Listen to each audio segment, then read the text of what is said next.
The Innovators Network. Welcome to the Killer Innovation Show, the longest continuously produced podcast in history. Each week, Phil McKinney brings you the insights and strategies to amplify your creativity and innovation skills. Here's your host, Phil McKinney. Welcome to this week's show. Got a question for you. Have you sat back and thought about how you are creative, why you are creative? Where do your ideas come from? What is that matter, the chemicals in your head, your brain matter? What is the right combination of that sparks that great idea that you're thinking about, that next startup that you're looking to start, that idea that you want to pitch to your boss? Where does creativity come from? So today we're going to talk about the science of creativity. Understanding the science of creativity can help all of us think about how do we become better at it? What are the things I should think about? What are the things and steps and processes and activities I can do to make myself even more creative? And what's the unknown? What is it we don't know about creativity? And where is that research going? Where is the research and the scientists working on understanding and unraveling the secret of creativity? What are they working on? What have they found out? And what path are they heading down? That is what we're going to cover in today's show. So, before we hop in, got that favor to ask: follow, like, and share. Follow us on social media. We are on all of the platforms. You can find me by just searching for Phil McKinney, no spaces, on Facebook, LinkedIn, Twitter, Instagram. We're everywhere. Even over on Pinterest, if you are big on Pinterest. You can find me everywhere. And that includes over on Substack. That also includes over on Medium, if you want to read the writings and my blog posts, etc. So follow us, like this show, give us a thumbs up, give us a rating, give us feedback, and then share. Share it with others. Let others know about the show. Help us to attract other people who could benefit from hearing about the work in the conversations and the topics we cover. I would greatly appreciate it. And with that, without any more further ado, let's hop in to this week's episode. This episode is sponsored by Zoom. With Zoom, you can streamline your communication, collaboration, and creativity all in one place. Zoom is the market-leading platform that provides video meetings, voice, webinars, and chat across desktops, phones, tablets, and conference room systems. To learn more about Zoom and sign up for your free account, visit killerinnovations.com/Zoom.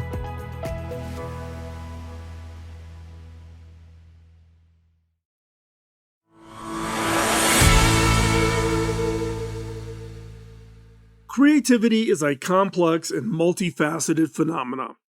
Researchers and scientists have for years tried to understand and explain the science of creativity, but it remains somewhat of a mystery. However, there are certain theories and ideas that can help us better understand the science, the underlying way. How does the brain come up with ideas? What is the essence of human creativity? One theory suggests that creativity results from a combination of cognitive processes, including knowledge, skills, imagination, and even motivation. This means that people who are more knowledgeable and skilled in a particular domain are more than likely to be more creative in that domain. For example, a musician who is well versed in music theory is more likely to come up with new and original musical ideas than someone who has no background in music at all. However, it's also been proven that someone who is not an expert in an area and that comes in with fresh eyes can also be highly creative and can come up with ideas that those who are experts in the field would never think of. So both expertise and inexperience can be advantageous when it comes to creativity. Some scientists believe that creativity is the result of our brain making new connections between different concepts and different ideas. This theory is supported by the fact that people who are more creative have higher levels of activity in the parts of their brain responsible for making these connections. The result is that researchers have created a number of working models of creativity that are trying to explain its underlying mechanism. Some of these models focus on the cognitive processes, including creativity, while others focus on the roles of motivation, emotion, and even abilities. The two of these that are the most popular models are one, the four-phase model, which is composed of 4 stages or 4 phases: preparation, incubation, illumination, and verification. The second model is the creative abilities model. It outlines 5 different creative abilities: fluency, flexibility, originality, elaboration, and synthesis. Now, while these models of creativity provide some insight into the phenomenon, they are not exhaustive. The science of creativity is an ongoing field of research, with new theories and models being proposed all the time. But let's dive into these 2 models in more detail. The 4-phase model of creativity suggests that creativity involves 4 distinct stages or phases. First up, preparation. Preparation is when you gather information and resources that will be used in the subsequent stages. During preparation, you may brainstorm ideas, gather inspiration from other sources, collect data, read articles, talk to people, develop a plan on how you're going to execute the idea. Preparation is also time to gather materials and tools that you will need in order to bring your idea to fruition. Inspiration can come from anywhere, so it's important to keep your mind open to new possibilities during this stage. Next up, incubation. Incubation is a time when an idea can gestate and grow. It's a time when you can let the idea kind of simmer and see if it develops into something. During incubation, you can also work on other ideas that might be related to the original one to see if they spark any new ideas. The key is to give yourself time to think about the idea and to see if it has any legs. If it does, then you can work on it in a more focused way. If not, then you can move on to other ideas. Either way, incubation can be a helpful part of the creative process. Next, illumination. Illumination is often seen as the moment of inspiration or realization when a creative idea comes to you. It can be a flash of insight or sudden realization of what needs to be done. It's the point at which you see the potential for something new and understand how to make it happen. For many people, illumination is the most exciting part of the creative process. It's the moment when everything comes together and you see the full potential of your idea. It can be a very exhilarating, very exciting experience. Next up is verification. When it comes to the creative process, verification is essential. This is where you take a step back, evaluate your idea, and make sure that it's something that you want to move forward with. It's important to be critical of your work during this stage, that you can make any necessary tweaks, changes, adjustments before moving on.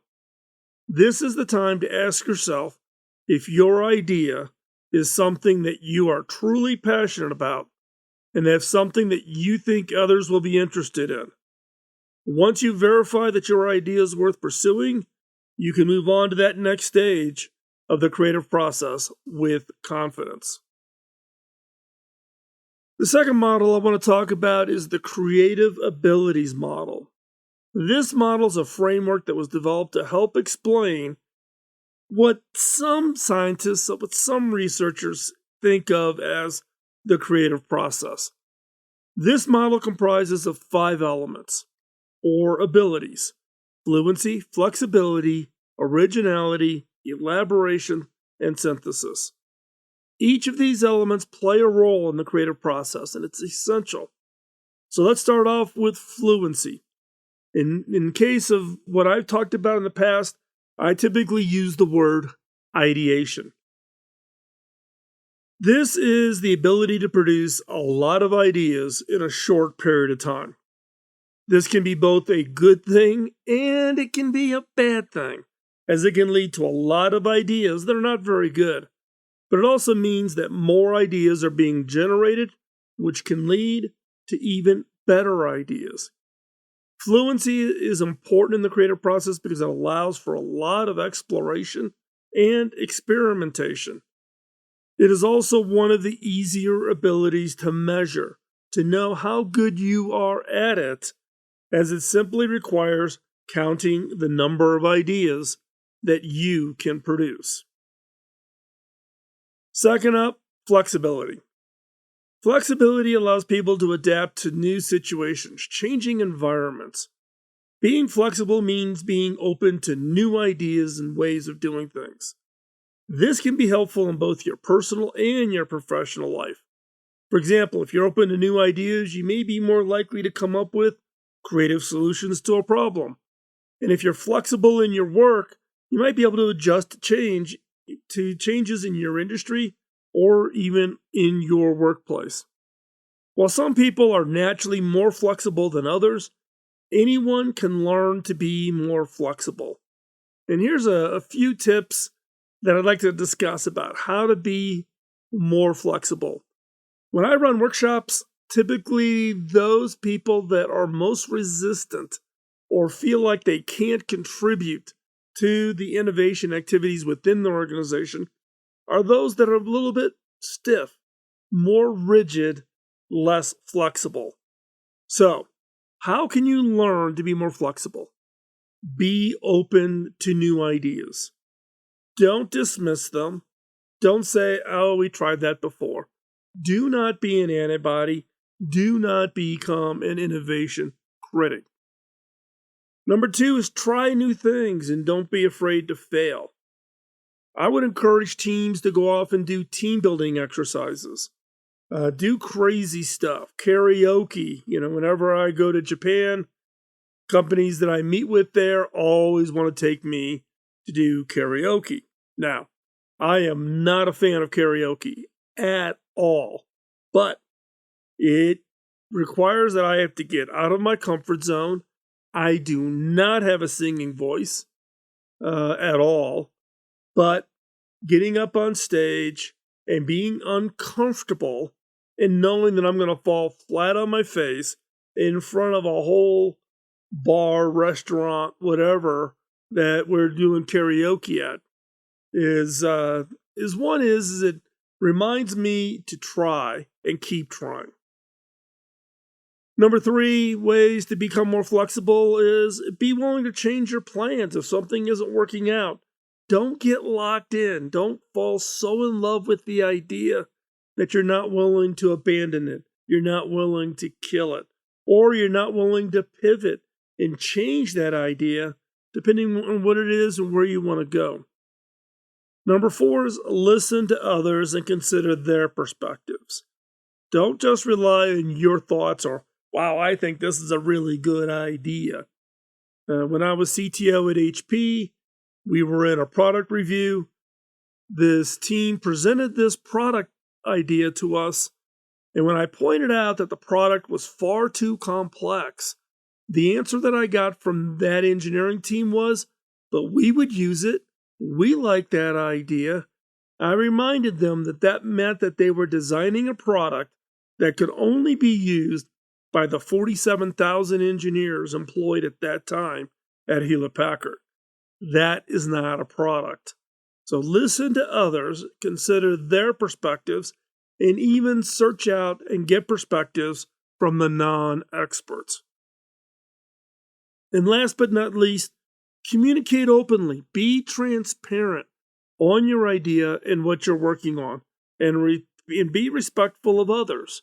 Be respectful. Don't look down on people if they're not an expert or they ask a question for you to explain, which would be, a pretty basic question if they had any knowledge in the space. So again, do that respectfully.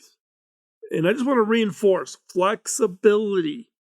It is the one constraint that I see consistently when I'm doing workshops and teaching is when people lack flexibility. They are so stiff, they are so rigid, they're so set in their ways.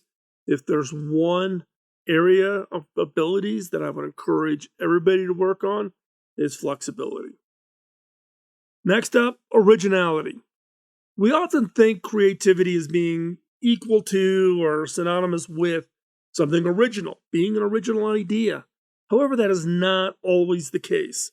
There are many instances of creative output, creative results that are not original, but are still considered creative.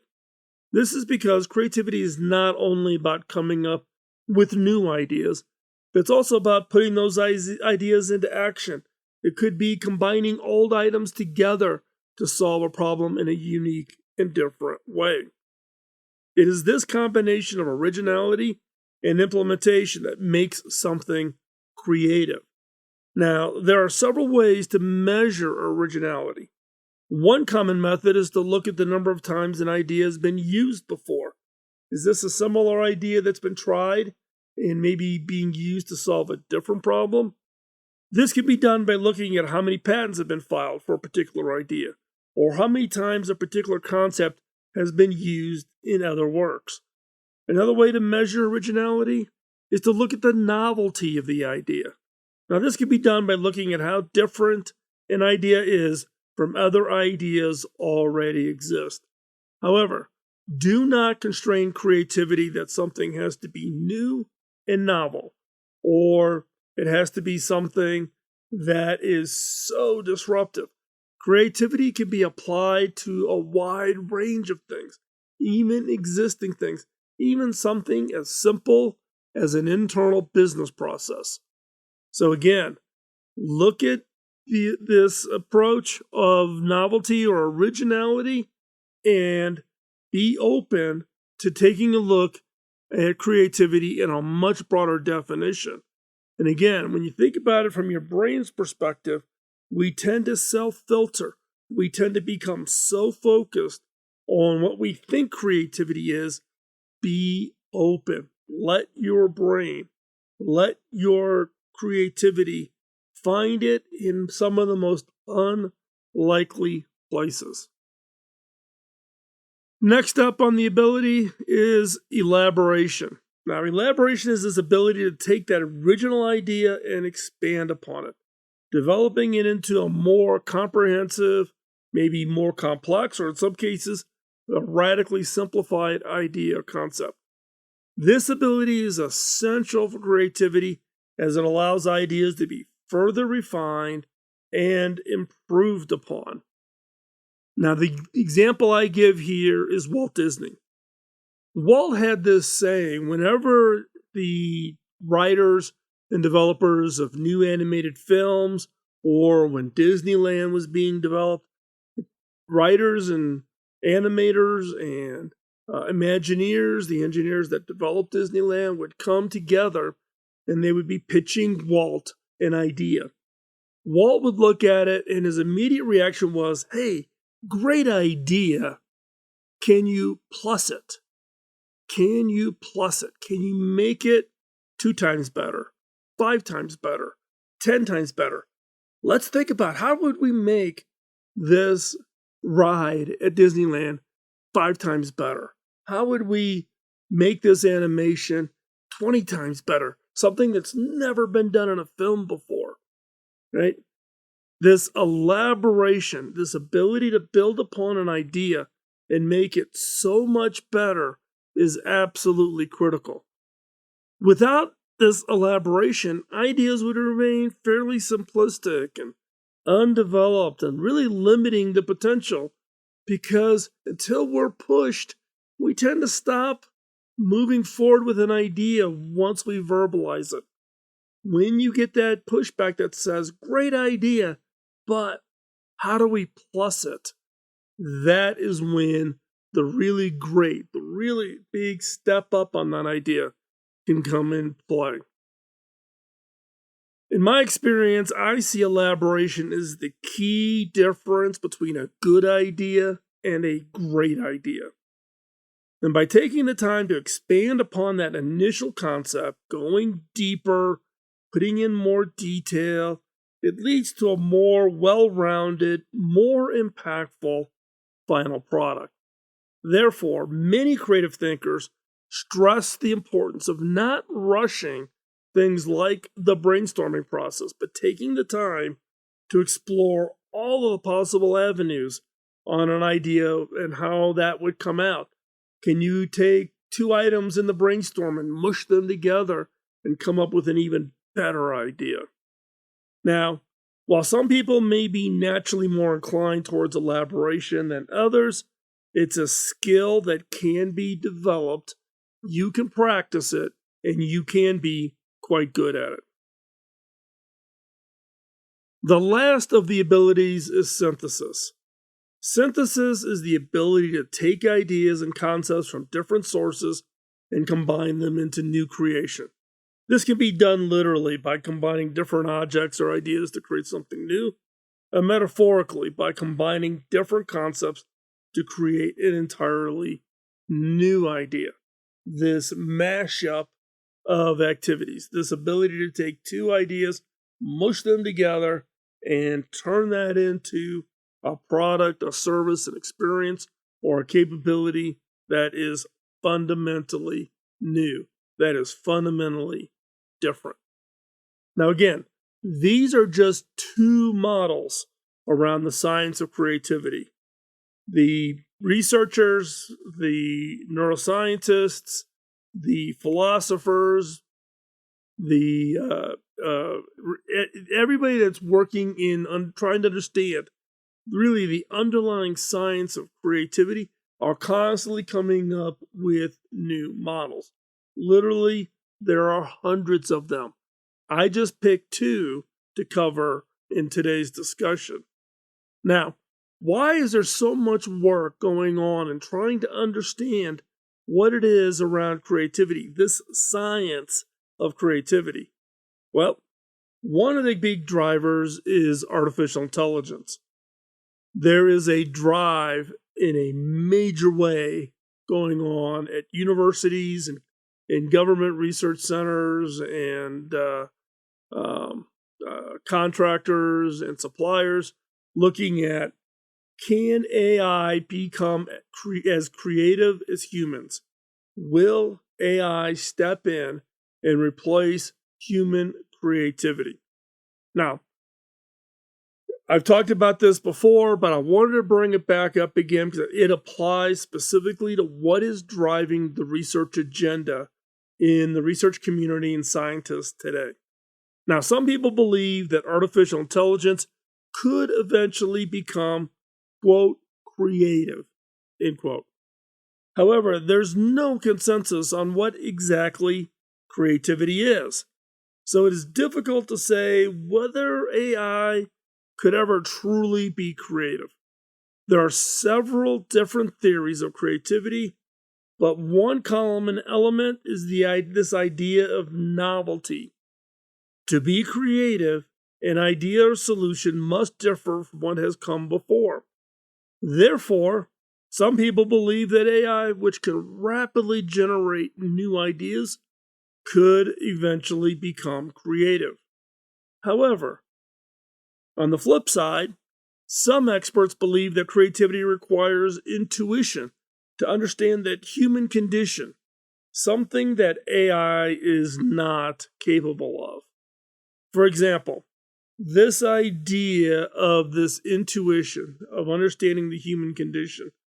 If you're a native English speaker and you pick up an article to read, you quickly can validate that the sentences are structured correctly, even before you start comprehending the words that you're saying. But that the sentence itself is structured, the grammar is proper, etc. There have been some tests that have been done most recently with a lot of these AI tools that are doing as writing assistants. And if you ask those writing assistants to write long links of text, you can immediately, when you read it, know that it is not a human, that they're using some kind of an aid, and they've let that AI engine just write the whole article because it becomes quickly nonsensical. This intuition, this understanding of the human condition, understanding what is natural in the way we communicate, that is natural in the way words are put together. And that's just one example. So there are experts who believe that creativity requires this, that this is something that you can discern, the subtleties of what it means to be human, what it means to be coming up with a novelty on an idea. It's not a big data problem where you just crank out 10,000 ideas. It's about that subtlety of understanding and that intuition. So while an AI may generate new ideas, it's unlikely to ever be truly creative. However, some experts believe that creativity requires more than just the ability to generate the ideas. They argue that creativity also involves to see how to make connections between disparate things, come up with solutions that are both original and practical. So, again, there are people who believe AI will be creative. There's the camp who believe that AI will never be creative. In reality, only time will tell if AI will ever be able to achieve what I would call true creativity. In the meantime, researchers are working on ways to make AI more creative, such as by developing algorithms that can better identify and combine novelty and usefulness. The new AI tools that are being applied to music, so it learns and understands all of the pacing and structure of what, in this case, Western lovers of music, what tends to get people excited, what makes songs popular. You start off with a beat, you feed it into the AI engine, and it creates the song. Now, what they have found in that case is those will actually work amazingly well. What they cannot do is they cannot lay lyrics down. They don't understand that element of, they can string a sentence together, but lyrics are different than just sentences, than just a string of words. And so, while these engines are actually becoming quite good, not there today, but stay tuned. It's a weak signal of what's coming, and this is how the science of creativity is being played out. Can you understand the science of creativity and translate that in to tools such as artificial intelligence? Now, talking about the science of creativity and how the brain works and how ideas come about, we have to talk about one important thing. And that is, there's this kind of myth or belief or rule of thumb or whatever you want to call it about this relationship between creativity and mental illness. So while we're looking at how the brain works and how it enables our ability, we have to mention this. We need to talk about this. Now, there are several reasons why this myth persists. First, many creative people have spoken openly about their struggles with mental illness, which may give that impression that the two are somehow related. Second, some studies have found links between certain mental illnesses and increased levels of creativity. However, it's important to remember that correlation does not equal causation. Let me repeat that. Correlation does not equal causation. Just because two things are correlated does not mean that one causes the other. The myth that creativity and mental illness are linked is not supported by the currently available evidence. So, this is something that I just want to get on the table. It comes up, people ask about it, they ask for my thoughts about it. This relationship between creativity and mental illness, while there could be, in some cases, there's been some of these studies that have found the linkage between certain mental illnesses and increased creativity. There's the studies that have been done around causation that's not supported by the currently available evidence. And in some cases where there has been some early studies, they are counteracted by studies that say the exact opposite. So let's leave it at the jury is still out. So the question that I have is what research should be done to better understand the science of creativity? There's a lot of research studies and a lot of programs at universities and corporations and companies like Amazon and Microsoft and Google, military is doing a bunch of research in this space. But what should be the research agenda? What research should be done to better understand the science of creativity? Now, a better understanding of this science can have an unfathomable impact on society, the economy, the way we live our lives. He who's the first to create the technologies, who truly understands creativity, who can train their labor force, and who can unleash human potential, and then ultimately by artificial means will have immense amount of power. And this impact, like I said, is unfathomable. It's something you can't even attach a figure to. As it stands, creativity is still largely a mystery. There is much we do not understand about how it works. And I've been in this space for 30 years. One area that warrants further exploration is the role of emotions in creativity. Emotions are known to affect cognitive processes, such as attention and memory, but their role in creativity is a little less clear. For example, it can help us identify and develop creative talent. It can also help us understand and treat mental illness. This issue of emotions is one that I picked up on when I do my one-on-one coaching with people, is using emotions or understanding the subtleties of the impact of emotions on creativity. Another area that could use more research is the neuroscience of creativity. Not just science of creativity, the neuroscience of creativity. We know that creativity involves the entire brain, but we do not yet understand how all the different regions of the brain work together to produce an idea, a creative idea, or how the subconscious attaches and links together and makes connections, these random things that all of a sudden pop into our head with the entire solution. And finally, another promising area of research is AI and creativity.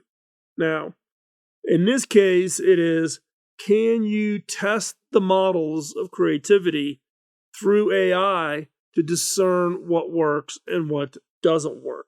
So it's almost thinking about using the brain of the AI engine or the neural network or big data machine learning and seeing if you can use that as almost a black box test to see, can you inject a process of creativity that AI platform can then use to spark.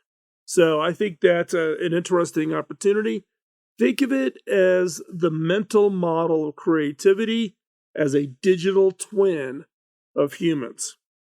Now, my belief is that as AI becomes more advanced, it is going to be increasingly capable of generating new ideas. But again, we just don't know how that's going to work and whether we truly are going to think it's creative.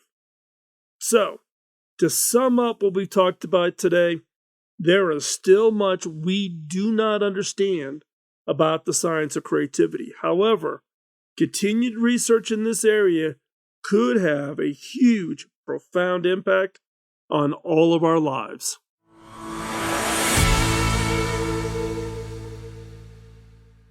So, what did you learn from the discussion today? Well, when I think about the two models we discussed, the one that really stuck out for me was the creative abilities model. It's really looking at our natural abilities. You can argue whether it's nature or nurture. Does it come naturally because of your DNA, or is it nurture, meaning you can learn it as a skill? I would argue everything we talked about is something that you can learn and become better at, but there are some things that you will be stronger at just out of the magic of being a human. The one area, and I emphasized it when we talked about it in the discussion today, but I want to emphasize it again, is flexibility. We tend to get stuck in our ways. We tend to get caught in a pattern. We tend to drive the same way to work every day.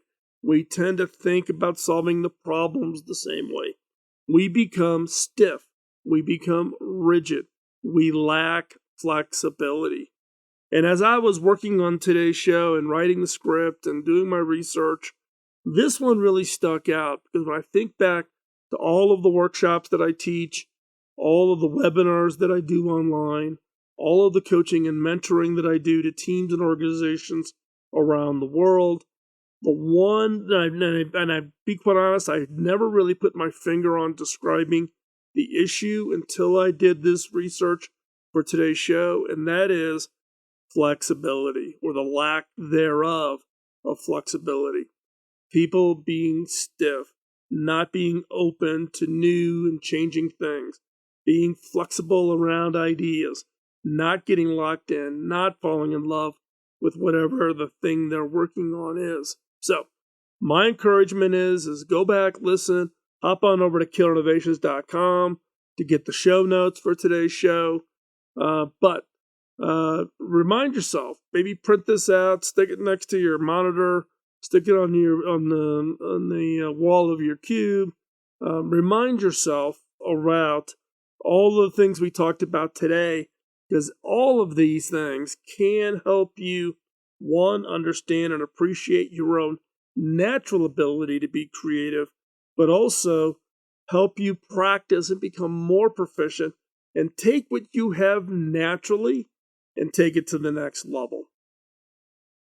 So with that, we're going to wrap up today's show. I want to thank you for taking the time. Time is your most valuable asset. It is something that you cannot put on the shelf. You can't reclaim it. Once it's gone, it's gone. And you chose to spend this time with us and with me here on the show, and I greatly, greatly appreciate it. So thank you, and love to hear from you. Give us feedback. Give us ideas for topics. If you've got speakers who you think you would like to have on the show, let us know. We would love that. And we will be preparing next week's show soon. So don't go anywhere. We'll be right back next week here at Killer Innovations. Podcasting nonstop since 2005, this has been the Killer Innovations Show on the Innovators Network. This show is distributed by the Innovators Network. For more information and other great shows and content, visit theinnovators.network.